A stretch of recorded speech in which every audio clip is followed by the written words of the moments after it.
Graça e paz, meus queridos irmãos.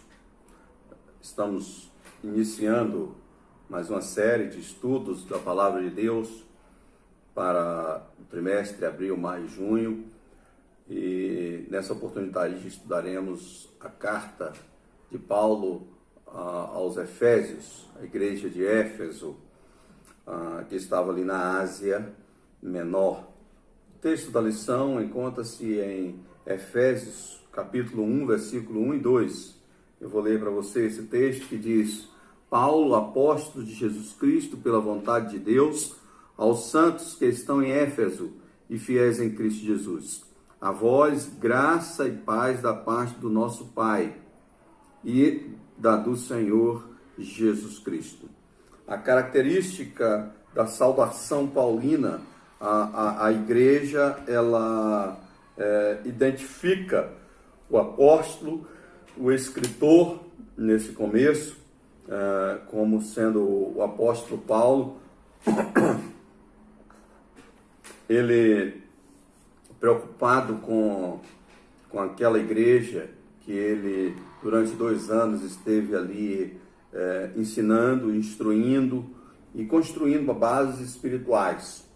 A introdução, nós temos o autor falando sobre a preocupação desse livro. O tema da lição, relance em Efésios, é justamente para ter essa dimensão, dessa ideia. Cristo é o centro da epístola aos Efésios. E é interessante que o apóstolo Paulo, aquele que foi perseguidor do Evangelho, agora está pregando e enviando uma carta para uma igreja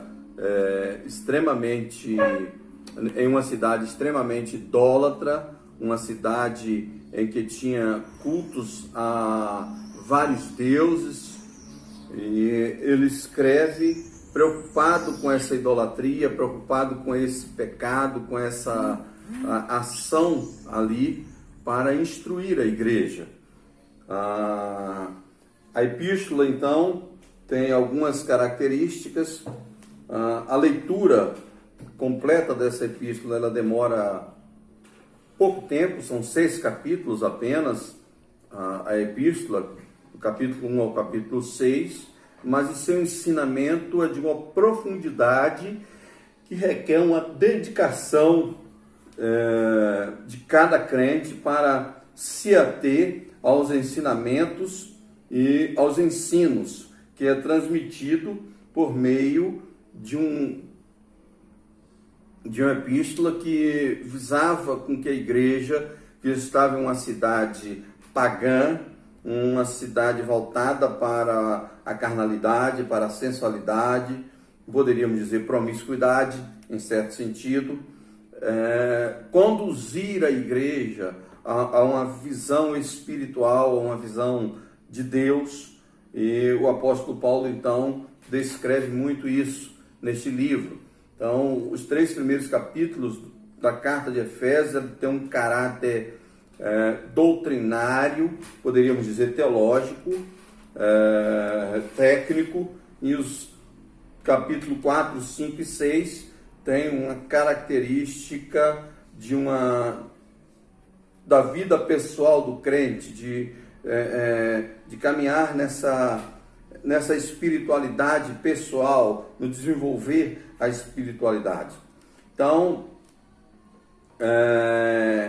ela não tem objetivo corretivo, como algumas cartas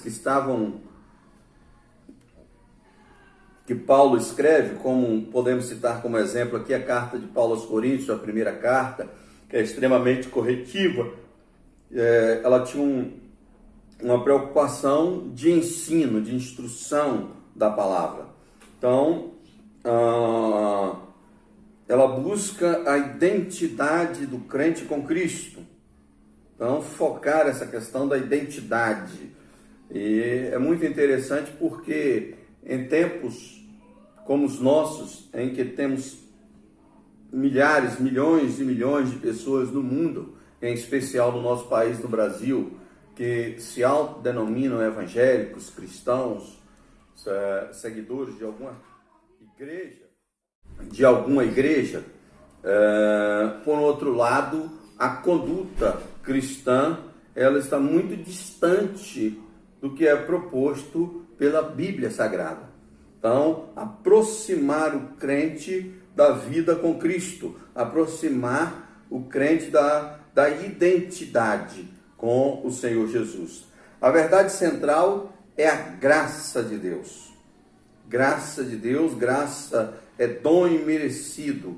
Então, o que o apóstolo Paulo está focando, e por que isso? Como nós falamos, é uma igreja que tem uma característica de uma cidade pagã, de muitos cultos, culto ao imperador, culto a Deus isso, a deusas. Então, quando se foca na graça de Deus, está dizendo, olha, aqui nós pregamos que a salvação não há merecimento humano.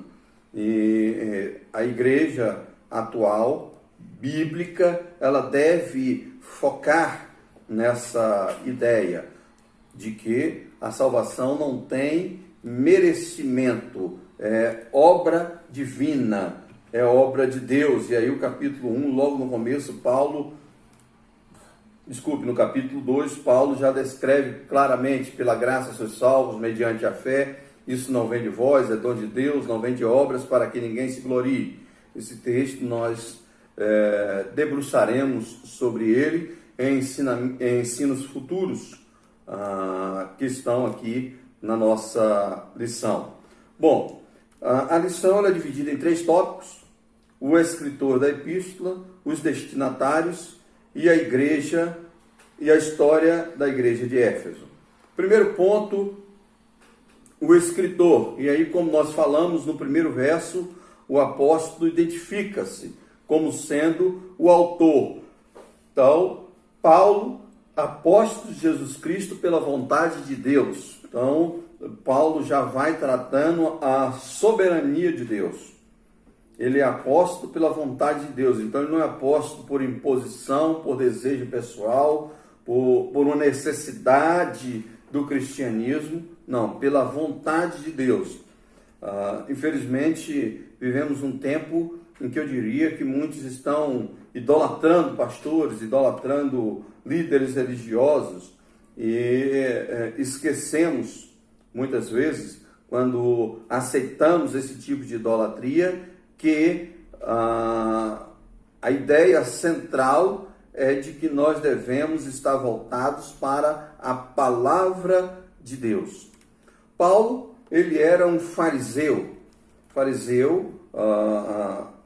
O judaísmo antigo, ele tinha algumas religiões que nós poderíamos, a grosso modo, comparar com as denominações cristãs. Então, poderíamos falar de denominações judaicas, que são chamadas corretamente, pelo termo correto, de seita, que é toda a divisão de uma religião, ela deve ser uma seita. Então, você tinha o farisaísmo, você tinha os saduceus, os herodianos, os essênios. Então, todos esses eram seitas cristãs.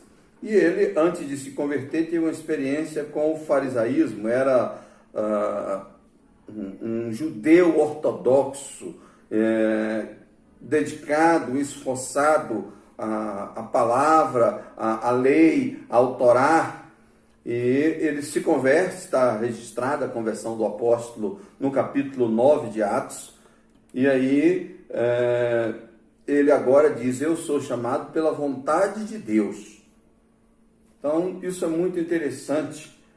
Eu posso me dispor para trabalhar, o irmão, a irmã, mas temos que sempre pensar na soberania de Deus sobre a vida da igreja, sobre a vida individual de cada crente. Então, a gente parte do micro para o macro. A soberania de Deus sobre a minha vida, a soberania de Deus sobre a igreja, a soberania de Deus sobre os cristãos salvos e redimidos. Então, estamos sempre focados na soberania divina. Então, Paulo reconhece isso.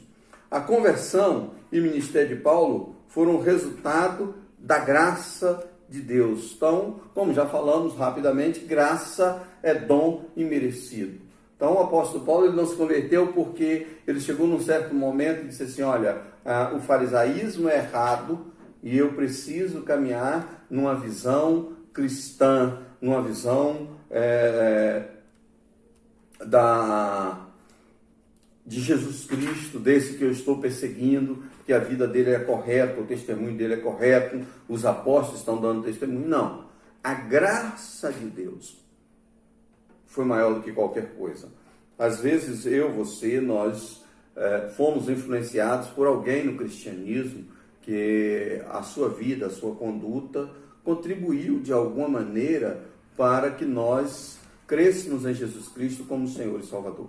Mas a conversão, ela é e sempre será graça de Deus. E é isso que o apóstolo foca e frisa. Os destinatários. Então, como nós já falamos, é a igreja de Éfeso. E aí Paulo usa sempre o termo santos, que é separados. É interessante a gente pensar nesse termo que Paulo usa aqui, aos santos da igreja, que está em Efésios. Ele fala aos fiéis, no versículo 1 também, com a ideia de separado, de compromisso. Você, nós somos separados. Muitas vezes a gente olha para o mundo e a mundanidade, a promiscuidade cresce e nós igualamos. Não, nós somos separados, queridos. Nós não somos como o mundo, assim como também a nossa paz. Tudo é diferente. Quando Jesus fala, deixo-vos a paz, a minha paz vos dou, não vos la dou como o mundo a dá, em João capítulo 14, a nossa separação ela está desvinculada desse mundo promíscuo, porque nós somos santos no sentido de separado. Nós não somos mais para viver a idolatria, nós não somos mais para viver o politeísmo, ou seja, o culto a diversos deuses. Então nós estamos no mês de abril, daqui a pouco mais de 2 meses, iniciam as chamadas festas juninas. Alguns estados, inclusive, estende-se para festas julinas, que é consagração a ídolos, a santos. Interessante, né? Desculpe o termo, durma com um barulho desse. Ídolos cristãos. Ou seja, o que a Bíblia combate, o que o apóstolo Paulo combate aqui, nós estaremos daqui a 2 meses e alguma coisa, algumas igrejas, e não preciso ficar mencionando nomes aqui, estarão voltando às suas festas para adorar a santos, que não ouvem, que não veem, que não falam, e que a Bíblia fala nos Salmos, torne-se semelhante a ele todos aqueles que tais coisas praticam. Então, o destinatário aqui é os santos vivos. Porque eu e você estamos caminhando em perfeição, de acordo com a palavra de Deus. O próprio apóstolo Paulo, ele vai falar, não, aqui em outro momento, não julgo que tenha alcançado, mas uma coisa faço, prossigo para o alvo da soberana vocação em Deus.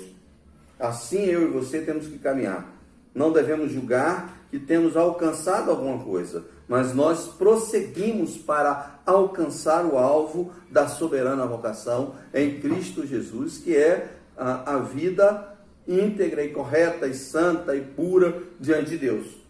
Coisa que estamos vendo distante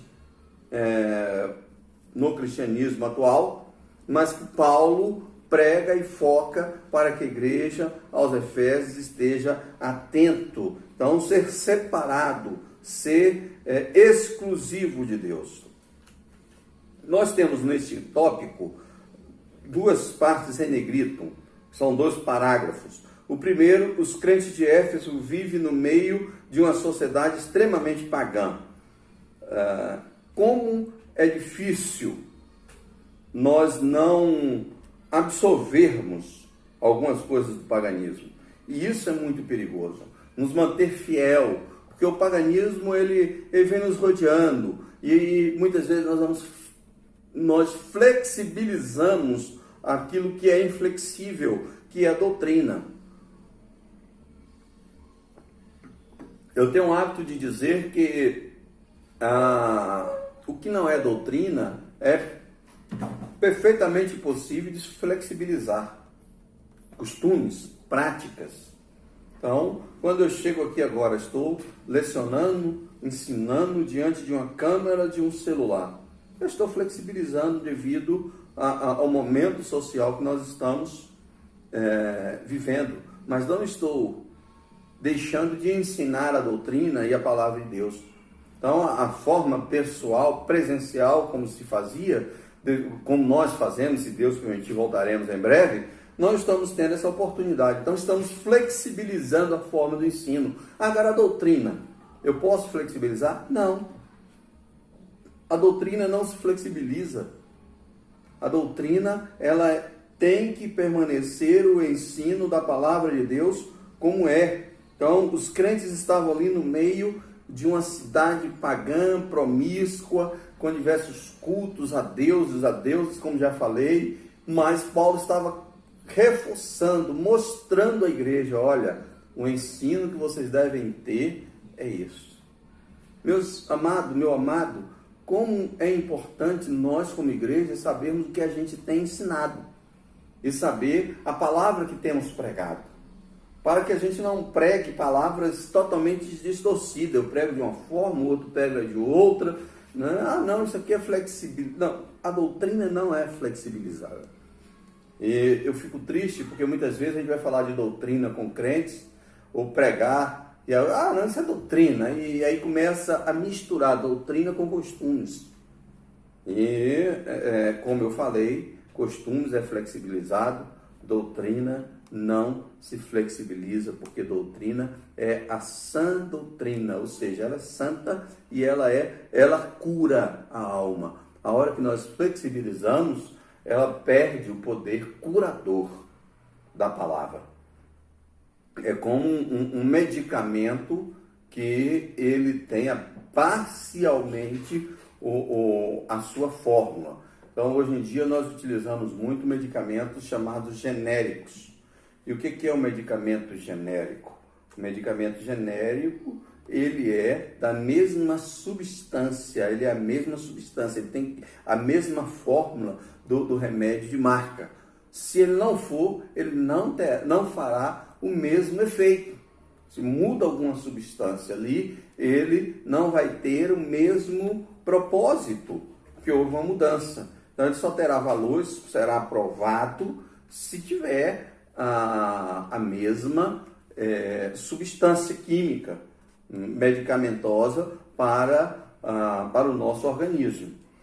Assim, a palavra de Deus, muitas vezes a gente tem que ensinar a palavra não de forma genérica, como nesse termo aqui, mas a gente dá exemplos mais simples para que as pessoas não possam entender o ensino da palavra de Deus, da sã doutrina, usando termos simples do dia a dia, do cotidiano, para as pessoas entenderem, por exemplo, a trindade de Deus, um tema que vai ser tratado na próxima aula, que é a ação do Pai, do Filho e do Espírito Santo na nossa salvação.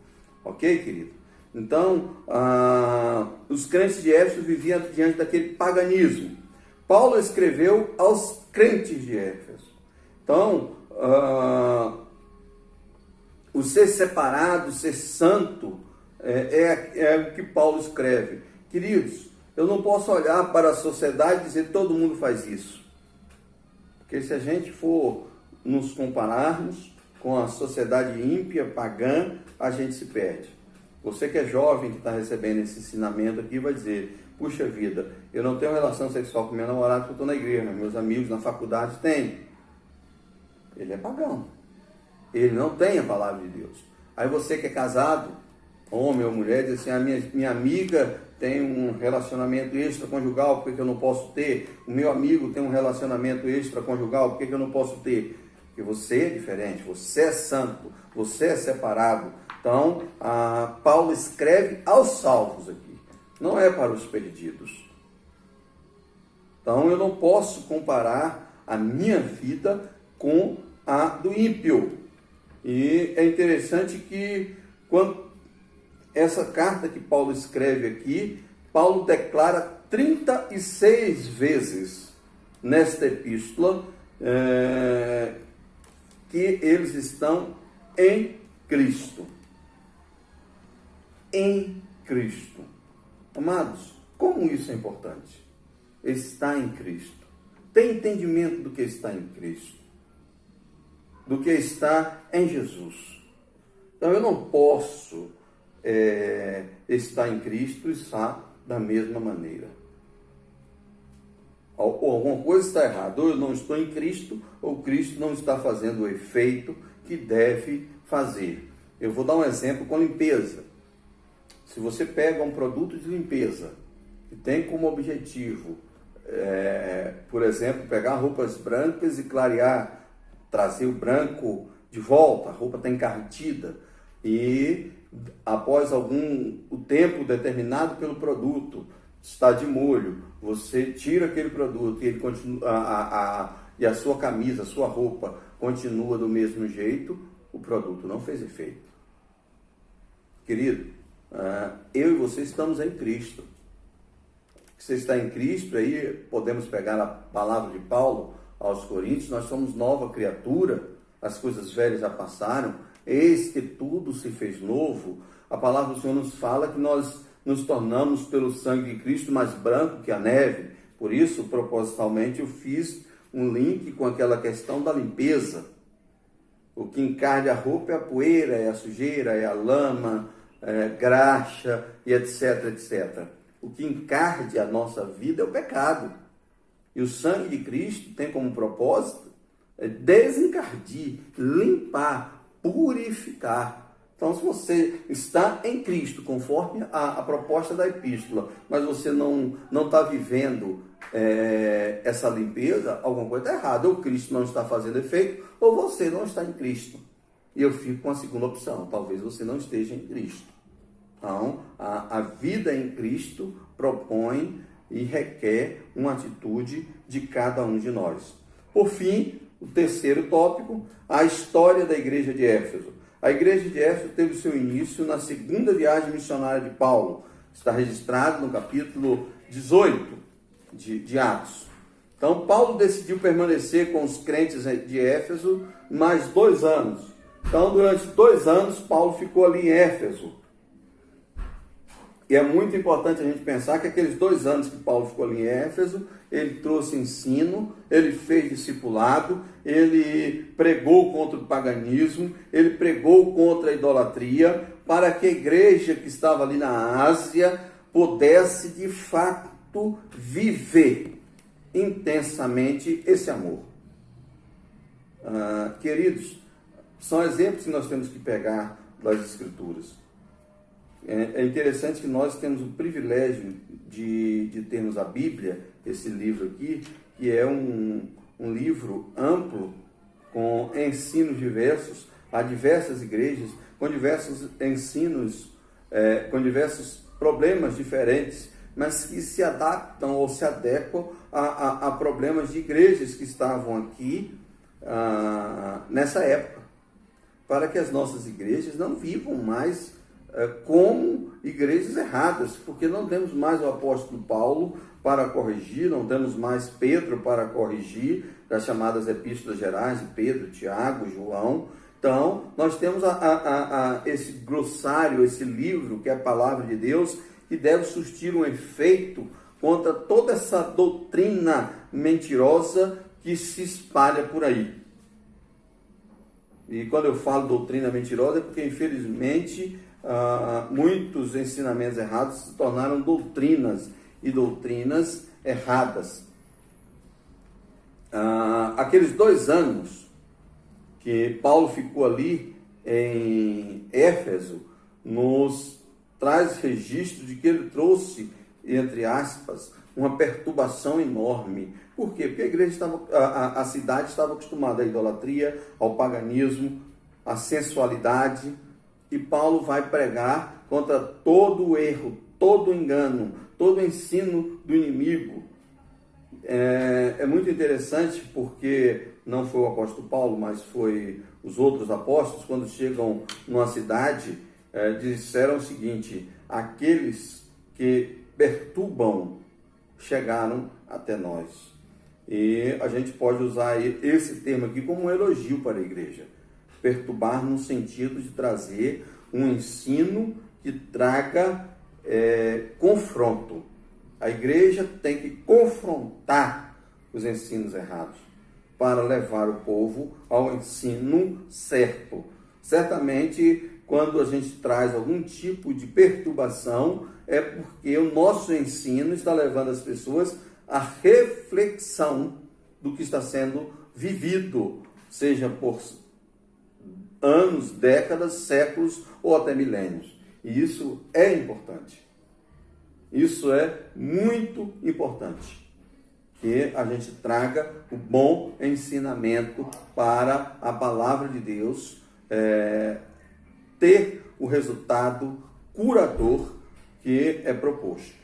Por fim, e concluindo, a carta de Paulo aos Efésios transporta o leitor a um profundo conhecimento da graça. E como já falamos lá no início, nós como crentes devemos ter esse profundo conhecimento da graça. Toda e qualquer acusação do inimigo sobre a minha vida, sobre a sua vida, está ligado à questão de acusação que coloca a graça de Deus em xeque. Você não merece ser salvo, você é um perdido mesmo, você é um fracassado, você é um fraquejado, o pecado te vence, o pecado te venceu. Então tudo isso é o quê? É uma forma de nos colocar como vencidos pelo pecado. E aí, quando a gente entra no foco da graça, quando a gente entra na linha da graça, a gente diz: opa, não, eu sou de fato fracassado, derrotado, humilhado, mas pela graça de Deus eu sou salvo. Pela graça de Deus eu sou redimido. Pela graça de Deus eu sou uma nova criatura. Então, pela graça de Deus, eu estou em Cristo Jesus. Eu estou no Senhor. E é isso que a igreja deve viver e pregar. Nós não somos bons, mas a graça de Deus torna-nos novas pessoas. Que Deus te abençoe, que Deus te ilumine, que o Senhor traga à sua vida palavra de bênção a cada instante. Que Cristo Jesus seja o seu Senhor e o seu Salvador. Um grande ensino da palavra. Fique com Deus.